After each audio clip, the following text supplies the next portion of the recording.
Good evening, ladies and gentlemen. The headline in the news is Chicago television. Members of every branch of the industry are gathered tonight in the Sheraton Hotel. All the big names and big wigs from all Chicago stations, plus guest stars, Dave Garroway and Jack Benny. And many civic dignitaries, such as our guest of honor, Mayor Richard Daley, are cooperating in tonight's special Chicago Academy of Television Arts and Sciences program. The Academy is a recently founded association of all workers in Chicago television designed to foster creative leadership in local as well as national programming. Academy members, talent, technicians, and executives are uniting in a combined effort to maintain Chicago's leading position in American television. And so tonight, in a star-studded parade of talent, all of Chicago television presents the first Chicago Academy Show.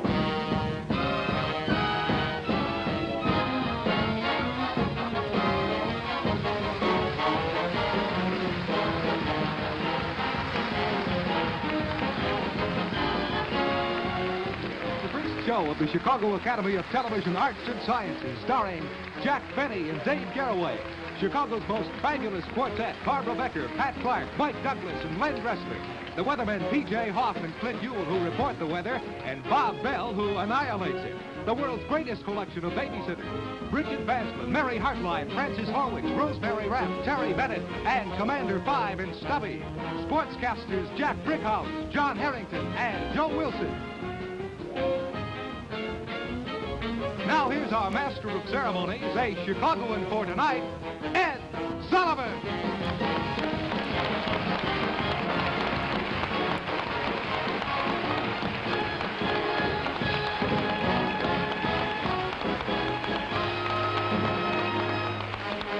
Good evening, ladies and gentlemen, and hi, Chicago. You know, as our cameras scan the Sheraton Ballroom, I was thinking to myself what an amazing night this is in the history of TV, because it was just 6 months ago that the Chicago chapter of the Academy of TV Arts and Sciences was formed. In the Sheraton Ballroom tonight, I know you saw your Mayor Richard Daley there. And you know, in addition to Mayor Daley, is jammed with the cream of Chicago television, the heads of stations, the heads of agencies, the heads of production. This tremendous group of people assembled. You may be asking yourself what the Chicago chapter means. Well, I think the President Irv Kupsnek could tell you all about that. But briefly, it means this. Now that there is a National Academy of TV Arts and Sciences, it means that Chicago, which has been the home and the incubator of so many great stars, will have a very big voice in all of the decisions that are made nationally. Now we're going to kick off this affair tonight with a singing quartet. And these are real terrific singers, and reading from left to right and singing left-right, of course, Len Dressler, Barbara Becker, Pat Clark, and Mike Douglas. So the evening gets underway right now with them. Francis. High-lee, high-low, high-lup, lup, lup, high-lee, high-low, high-left.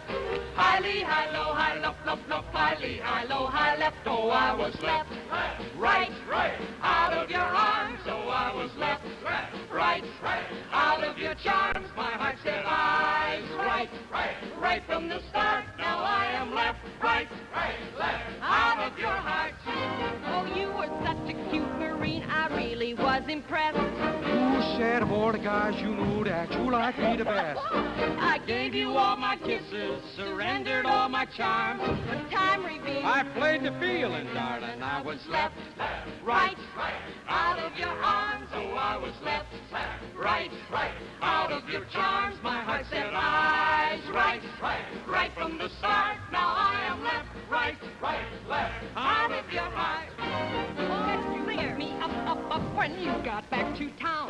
But when I hit the city, all you did was let me down. I caught you with another red-headed baby, though you said I'm only warming up for you. I figured I was left, right, out of your arms. Oh, I was left, right, out of your your charms, my heart set eyes right, right from the start. Now I am left, right, left, out of your heart. You called me on the telephone and said, Now, Susie, dear, you're being mighty silly and believing all you hear. Oh, sure. You know I love you only, so Susie, save your breath. But since my name is Cindy Lou, I figured I was left, right, out of your arms. So I was left, right, out of your charms. My heart said eyes, right, right from the start. Now I am left, right, left, out of your heart. Hi-lee, hi-lo, hi-lo, flop, flop, hi-lee, hi-lo, hi-left. Hi-lee, hi-lo, hi-lo, flop, flop, hi-lee, hi-lo, hi-left. Hi-lee, hi-lo, hi-lo, flop, flop, hi-lee, hi-lo, hi-left. Hi-lee, hi-lo, hi-lo, flop, flop, hi-lee, hi-lo, hi-left.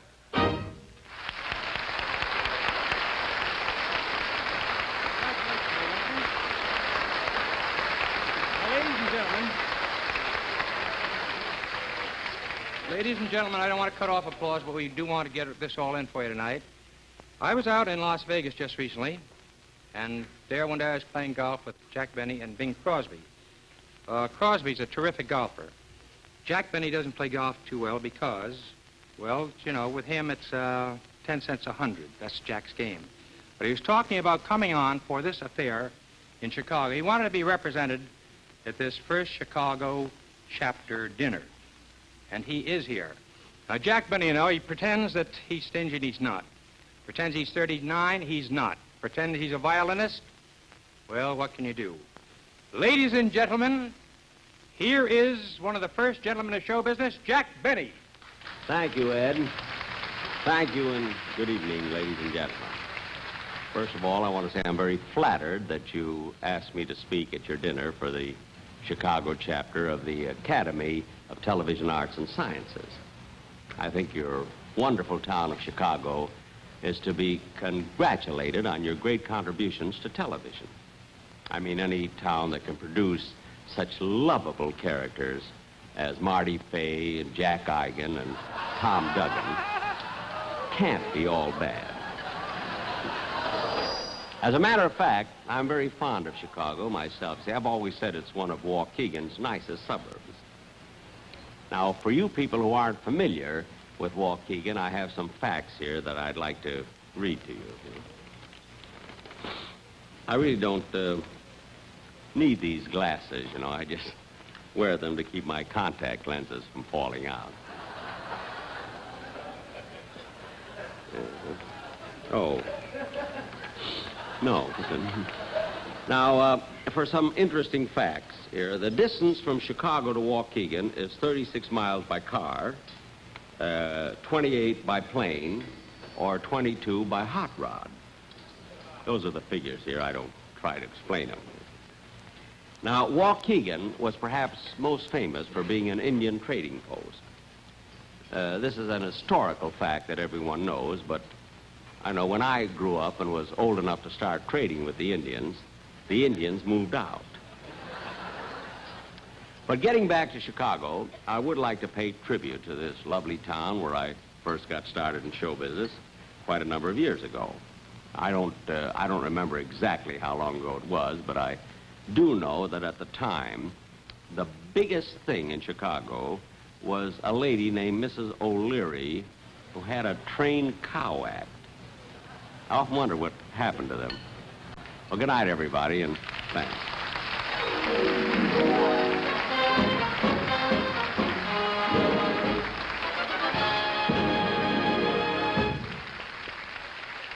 You know, the thing that absolutely startles an out-of-towner when he comes to a city like yours, particularly for an affair like this, you see, in the course of 6 months, this tremendous banquet that's overflowed the boundaries of the Sheraton Ballroom, with 300 turned away, you're just amazed, first, at the activity of a town, the energy and enthusiasm, and you're struck, too, out here by the fact that you have performers here from all stations, all networks. In New York, we just couldn't come up with anything like that.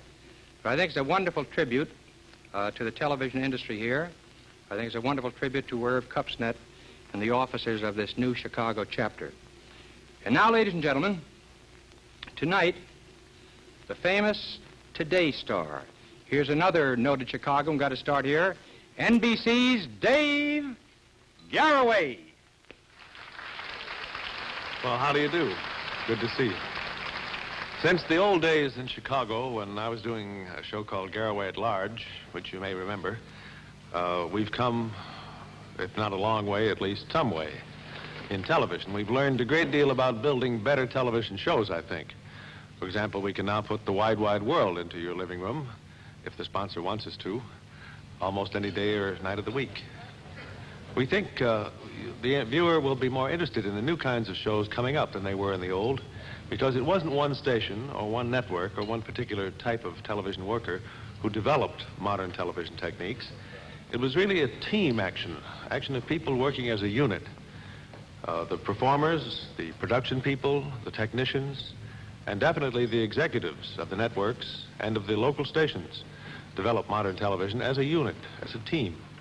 We've all learned, that is, from each other in the past, and I think we will in the future. Your meeting tonight is proof that you intend to get together and learn more and better techniques, and that's all to the good, I think. People spark ideas off each other like flint off steel. Brainstorming is a good word for it, too. When the Chicago school was proving that it didn't necessarily require $5 million to have a budget for a show half hour once a week for 39 weeks, television was a pretty young and exciting business. And now with an active Academy chapter in Chicago, I think it can be equally exciting or more so for each of you there, and for the people in the business, and for the audience itself. And I wish you the very best of luck. And thank you and peace.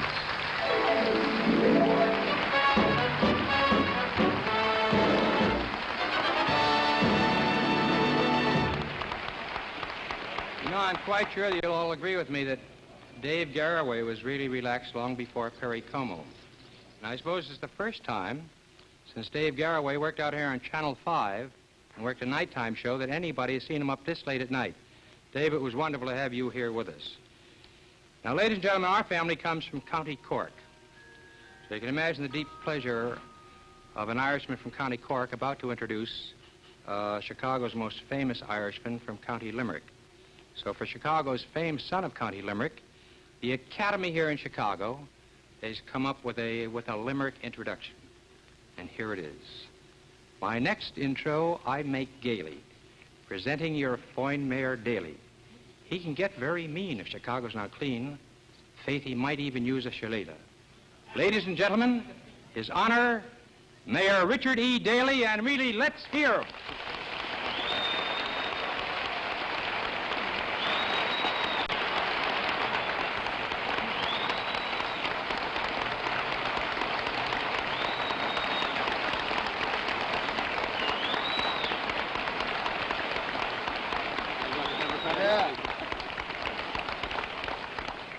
Thank you very much, Ed Sullivan, Herb Cupsonet.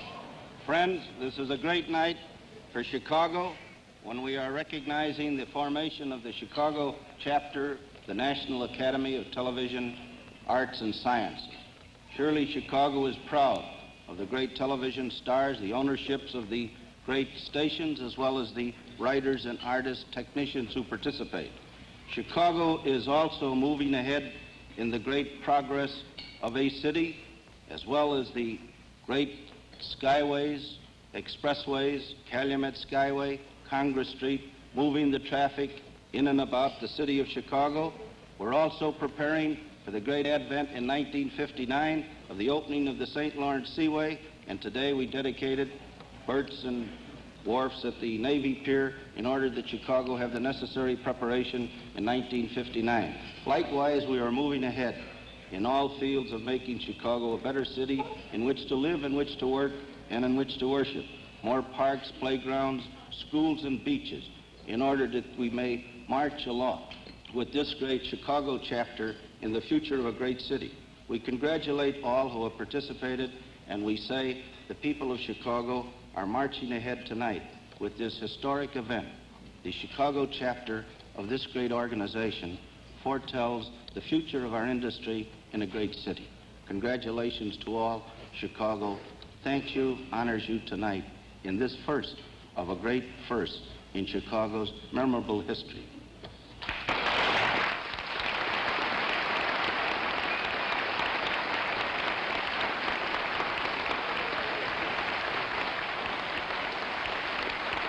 know, Mayor Daley is so correct in saying that this foretells something very unusual in Chicago's TV future. I was discussing it tonight with Frank Atlas before the show. There is no reason that network TV can't originate from Chicago. And we've discussed it in the National Academy, and you're going to find that even if Chicago doesn't originate shows immediately, the big shows will be originating out of Chicago. I know that we're planning to bring our show out here. I know Arthur Godfrey and other performers are going to bring their show out here. So all in all, this does foretell a very brilliant future. And actually, Chicago rates it because from the time I first came to Chicago, the days of Ben Burney and all the great bands, the days of Ruth Etting, Chicago always has been the home of great performers. Now, in television, from the pioneer days, 1948 days of TV, Cook, LaFran, and Ollie dominated the field and set the pattern for kid shows. And Chicago still is #1 in their format of children's shows. So tonight, while in imagination the bells of Ding Dong School are ringing out the September summons, here are a group of babysitters doing a vocal analysis themselves.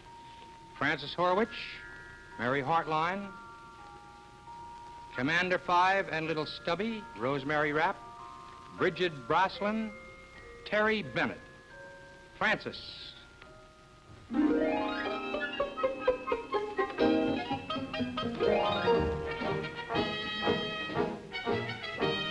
My name is Princess Mary. My home's a lovely castle. With Windy there and Cousin Crow, my goodness, what a hassle.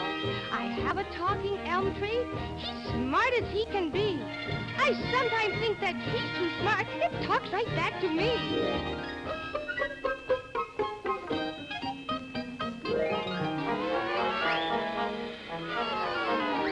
We're Commander Five. And Stubby. We're from a satellite. We zoom in space and every place to see that things are right. We solve all solar problems from the planets to the stars. Except there's one thing you can bet on. I'll never be Miss Mars.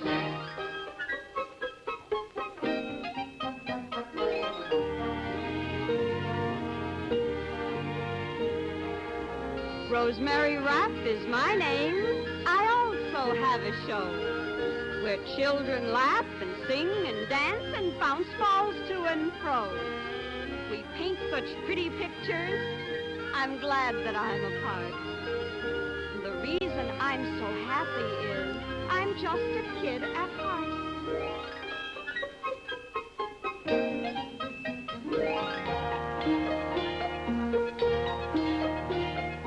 You know me as Miss Frances. I'm on TV and say, I sometimes wonder how I do it. 12 hours a day. The only thing that helps me to cast this magic spell when I'm in doubt is I'm saved by this old bell.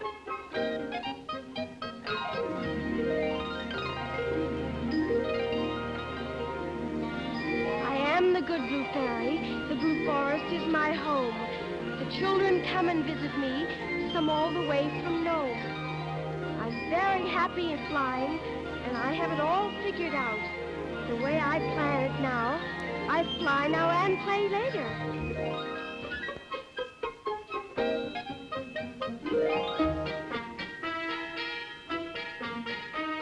We live in Jabberwocky.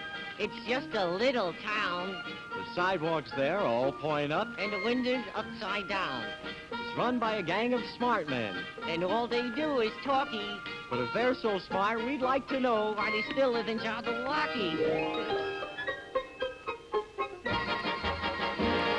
You've heard our little stories. We're glad that we met you. And now we're here to say bye-bye. But what else can we do? Keep watching us each weekday. Now there's a wise decision. Because we will, boys and girls, your best friend, television.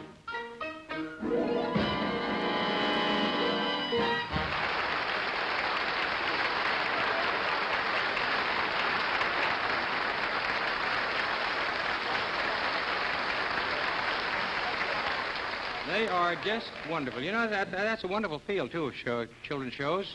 Think back when Cook, LaFrance, and Ollie started, 1948. Youngsters who were then 5 years old or 13 years old now, so you get a continually replenished audience. You know, Mark Twain once said, everybody talks about the weather, but nobody ever does anything about it. Well, Chicago has two fellows who talk about the weather and actually do something about it. We find P.J., P for Pluvius Hoff, and Clint Rainy Christmas Yule taking post-grad work with Professor Bob Bell on the soggy campus of Umbrella University.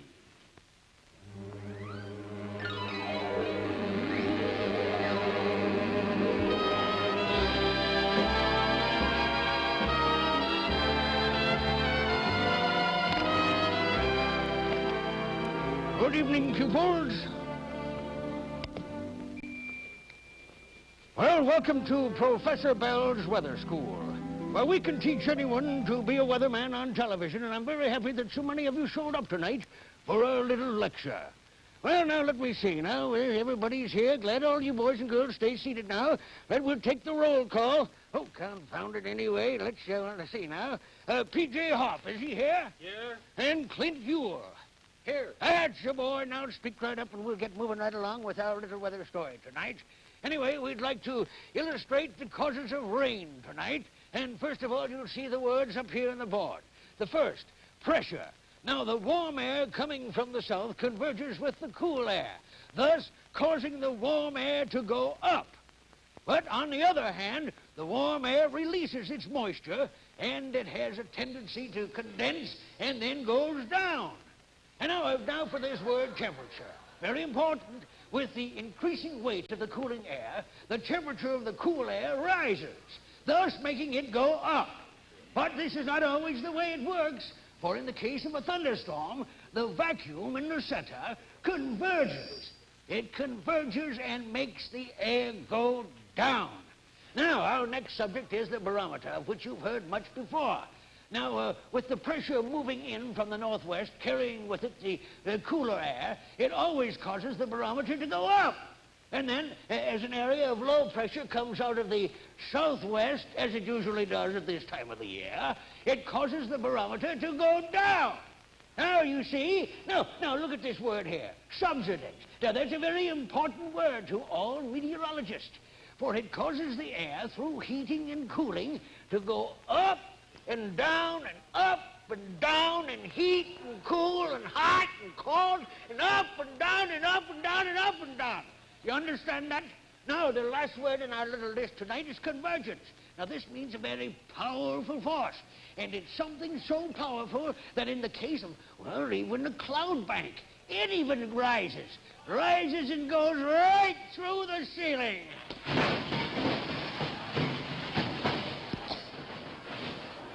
And on occasions, it's been known to even repeat this phenomena and go up even higher through another ceiling.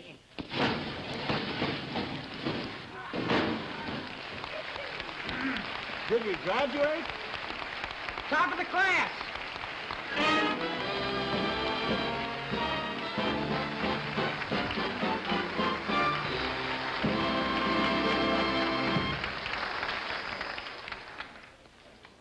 Oh, the weather forecast. Can you imagine those poor fellows going home night after night and explaining to their harried wives why the prediction didn't come out exactly? But I think after this collegiate course here, there'll be a vast improvement all along the line.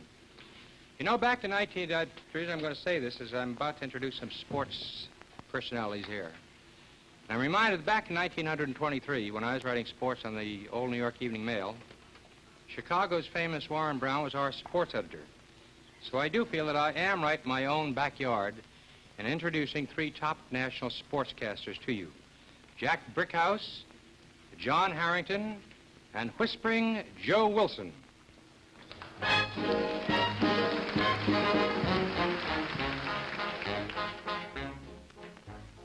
After the game is over, what do announcers do?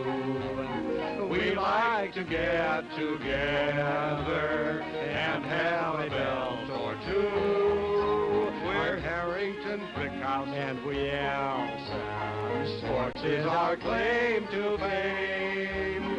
We always oil up our tonsils after the game. Football is what I cover. I call the tricky plays. I'm always out there talking, dishing out words of praise. But smart as I am, I'm puzzled. The answer I wish you'd send. How can a hulking big halfback run round his own end? Good night, Maury Mages, wherever you are. Baseball is my best subject. I call it play-by-play. I'm always fair and honest, bubbling, light and gay. But one thing I'd like to know, please, while we all drink this foam, how can a married man do it? Do what? Steal home. Let me set this alley up for you, Joe.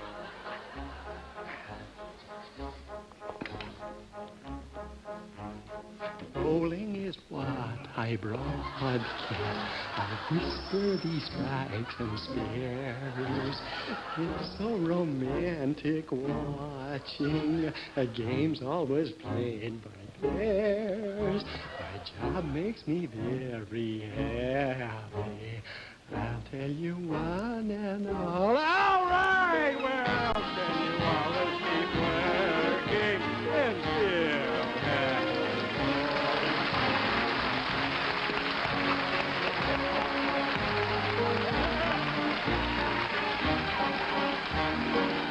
We always oil up our tonsils after the game.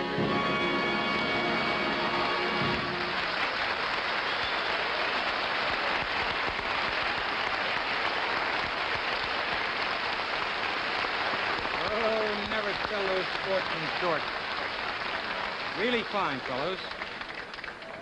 You know, I don't think that I was too surprised when Irv Kupsnet was named president, or elected president, of the Chicago chapter of the Academy of TV Arts and Sciences, because it's essentially a quarterbacking job, and Irv, in his own football career at North Dakota and Northwestern, was a quarterback and a darn good one.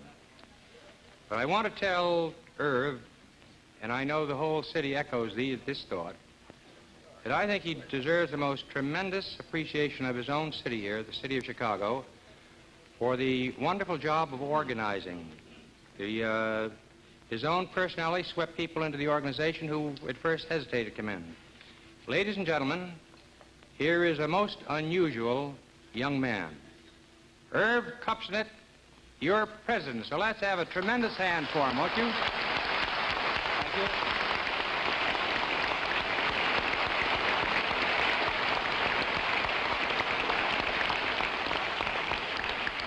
Thank you, Ed Sullivan, and as a member of the Mutual Admiration Society, I'd like to point out on this show and to our assembly here that Ed Sullivan was the inspiration for the Chicago chapter.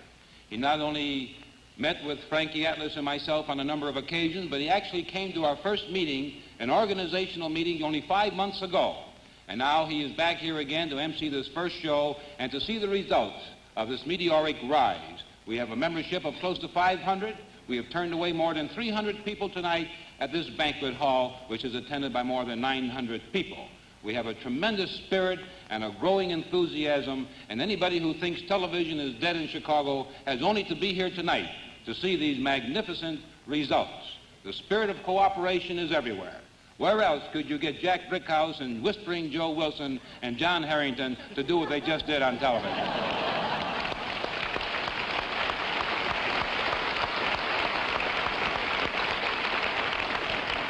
And where but in Chicago could we get all 4 stations plus our educational channel to cooperate in a joint civic effort as they are doing tonight and will continue to do throughout our career, we hope. Getting all channels to cooperate is like getting Eddie and Debbie to go out on a blind date with Liz. It wasn't easy to do. I'd like you to meet the heads of the various channels in Chicago right now, and I'd like the camera to pan over first over here and meet Mr. Ward Quall, the head of WGN and WGN TV.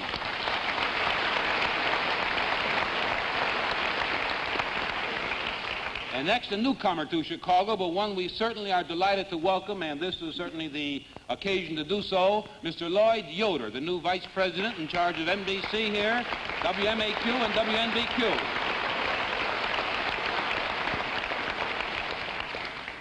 Now the gentleman who has been one of the pioneers of this industry, and certainly a man to whom we're beholden tonight, because his facilities, for the most part, are carrying the show, as long as some pickups here by WGN TV. I want you to meet Mr. Les Atlas of CBS.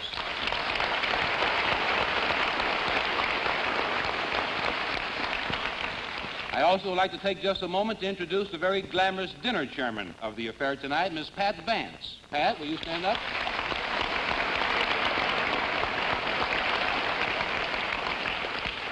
The head of ABC Channel 7, Mr. Red Sterling Quinlan.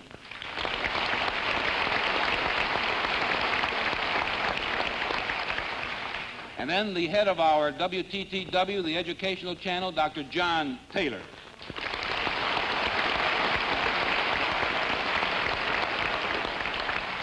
It is the spirit and the intention of the Academy to improve local television by giving awards, by holding seminars and forums, by doing everything we can to improve standards and techniques, and also to take our rightful place on the network scene and to have a voice in the national elections and the awards of the Emmy. With that, I turn it back to our friend and MC, Mr. Ed Sullivan.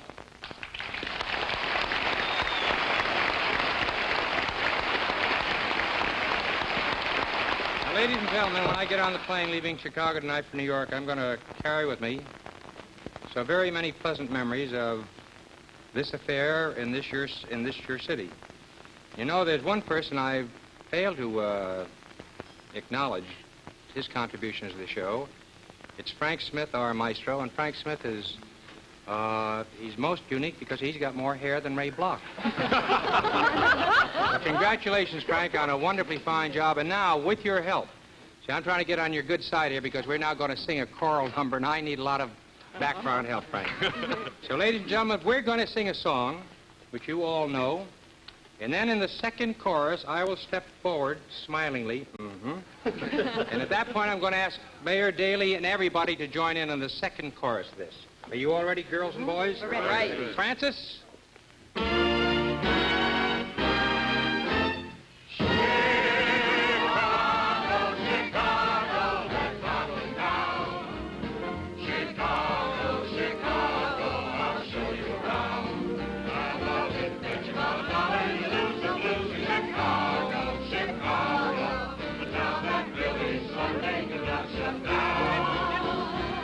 On State Street, that great street, I just want to say.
The Wrigley Company is happy to have donated this time for this program honoring Chicago's Academy of Television Arts and Sciences and bringing you a glimpse into the future of a greater Chicago.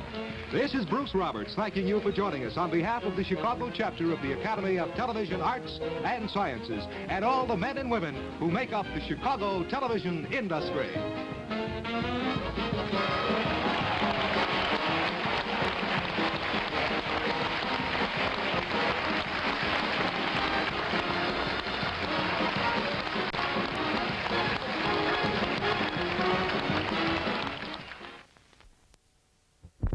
It says... That's right. Well, how does that work? Well, see, when you turn on the drill like this and make it spin around real fast, watch. Movies. Well, we have a little boy saying movies. Well, how come? Well, you'll find out about that later, because today we're going to talk about what makes a motion picture projector work. What is it that actually happens inside that machine, and what happens on the strip of film that you finally see actual motion on the screen? And this is the principle that it works on, but it's a little more complicated than that. I'll bet. But before we look at this, let's take a look at actually some of the parts that are in a simple projector. I've got one right over here. Right over here? Mm-hmm. Now, before we start looking at this, I want to explain this little box that's sitting here. See? This little box with a knob on it here, I've got rigged up to the lights. So we're going to have to turn them down every once in a while as we talk today. So when I tell you to turn the lights down, you just turn this little knob and the lights will go down, and then when you turn the knob, the lights will go up again. See, I've got it rigged up so it's kind of like a rheostat. Fine. Okay. Now, first of all, I want to get my light set here. You got it? Just about. Isn't that a carbon arc lamp? This is a carbon arc, that's right. That's why you We have... used that once before, didn't we? Yeah, we used it. Remember when we, let's see, we made the sound vibrations of our voice visible, remember? Sure, that was it. That's a real bright light. It's a real bright light. Oh, you got a circle on. Okay, now, turn down the lights. Okay. Now, you see what you see up there? Look. A little boy in a box. That's right, a little boy in a box. Now, you see how big it is up there on the screen? Yeah. Now, that kind of big image comes from this little tiny image on a piece of glass. Turn up the lights now. Okay. See that image right here? This little guy right here. Yeah? A little tiny image right there, we actually enlarged and threw up there on the screen. Now, let's take a look at the types of things we have to do to enlarge that kind of an image. That's about 5 times the size. Oh, at least that, sure. Now, here's what you have to have. First of all, you have to have a light source. Could be electric light bulb, but I'm using this carbon arc because it's so bright. Like a spotlight. Like a spotlight, that's right. You could use a light bulb.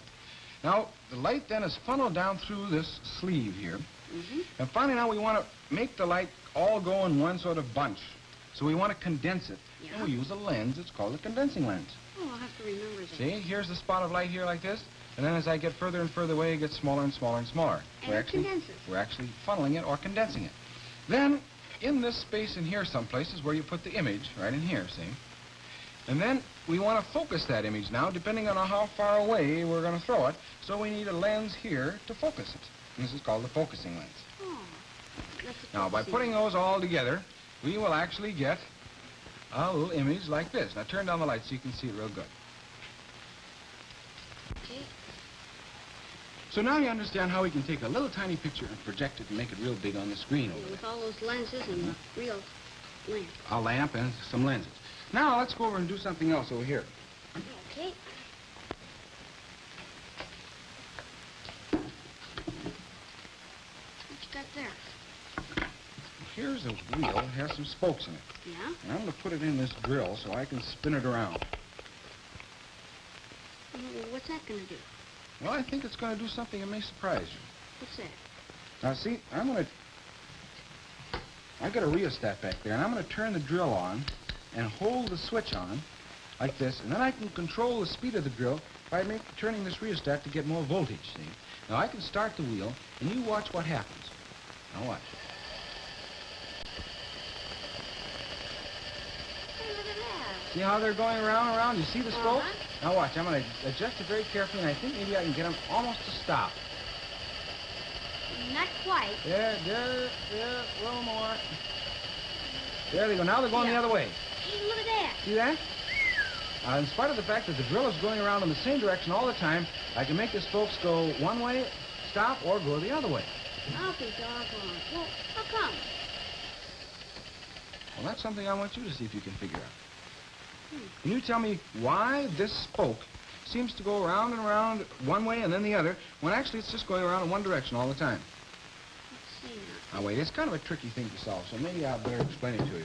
I want you to listen carefully because the whole thing I'm going to explain is one of the most important reasons why a motion picture projector works. It is? Yeah. Now, when light comes into your eye